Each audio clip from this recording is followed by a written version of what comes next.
চারুকলায় যে বা যারা আগুন লাগায় এই আমাদের পুত্তলিকা দোসরদের পুত্তলিকা পোড়ানোর যে অপচেষ্টা করেছে, আমরা ক্লিয়ারলি তাদেরকে বলতে চাই যে আমাদের হাতে যদি একদিনের সময় থাকে আমরা একদিনে পুত্তলিকা বানাবো এবং দিনের মধ্যে ওইটাকে অগ্নিসাতে পরিণত করব। আমরা প্রতিবাদ স্বরূপই বলতে পারেন যে আমরা আমাদের উত্তরা থেকে ফ্যাসিবাদ বিরোধী ছাত্র জনতা এবং জুলাই রেভলিউশনের পক্ষ থেকে আমরা এই ফ্যাসিবাদের প্রতিকৃতি আবার তৈরি করছি। বাংলাদেশের মাটিতে যতবারই ফ্যাসিস্ট এবং তাদের দোসররা মাথাচাড়া দিবে, এই মুগ্ধ মঞ্চ ততবারই তাদেরকে প্রতিহত করবে।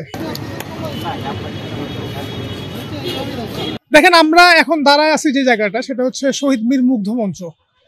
এটা একটা বিপ্লবী মঞ্চ। তো আমাদের মেসেজটা ক্লিয়ার, আগামীকাল নতুন পহেলা বৈশাখে আমরা অগ্নি স্নানের সূচি হোক ধরা, সেই সূচি হবে এই দোসরের পুত্তলিকায় আগুন লাগিয়ে। আমরা একটা ঘৃণা মঞ্চ তৈরি করেছি। এই ঘৃণা মঞ্চে আমরা জুতা নিক্ষেপ করব এবং একই সঙ্গে শোভাযাত্রা শেষে কমপ্লিটলি আমরা যে এই দোসর মুক্ত হয়েছি, এই পহেলা বৈশাখের সব থেকে বড় অর্জন হচ্ছে এইটা।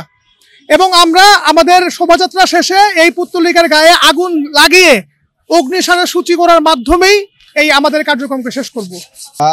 এখানে হচ্ছে ফ্যাসিবাদের একটা প্রতিকৃতি করা হচ্ছে। আপনারা জানেন যে ঢাবিতে চারুকলাতে একটা ফ্যাসিবাদের প্রতিকৃতি করা হয়েছিল, কিন্তু ফ্যাসিবাদের দোসররাই আর কি ওটা পুড়িয়ে ফেলেছে।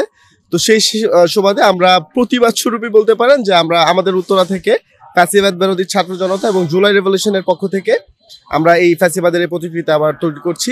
আমরা উত্তরা সবসময় বলি যে উত্তরা হচ্ছে গিয়ে বিপ্লবের প্রবেশদ্বার। বিপ্লবের 5 আগস্ট যে বিপ্লবের বিশাল আমরা যে আর্মিদেরকে যেভাবে হচ্ছে ব্যারিকেড ভেঙে গিয়েছি, আমরা অদম্য সাহসিকতার পরিচয় দিয়েছি। তো ওই অদম্য সাহস থেকে আসলে কাজটা শুরু করা, যে আমরা একদিনের মধ্যে যতটুকু যেভাবেই পারি কাজটা করবো। কাজটা যদিও কঠিন, বাট আমরা মনে করি আমরা সমস্ত উত্তরাবাসী আমরা মনে করি আমরা এই কাজটা সম্পূর্ণ করতে পারবো।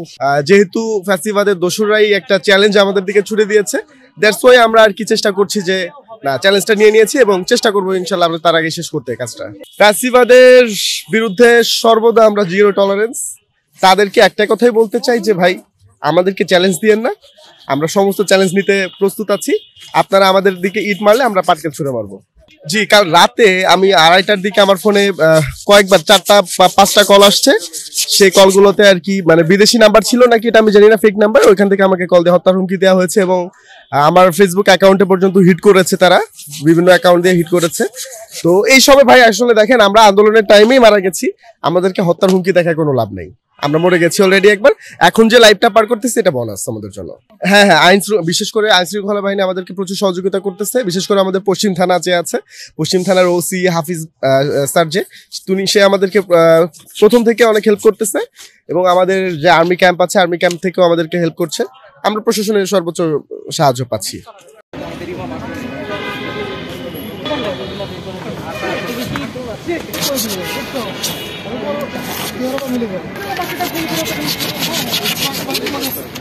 লাইন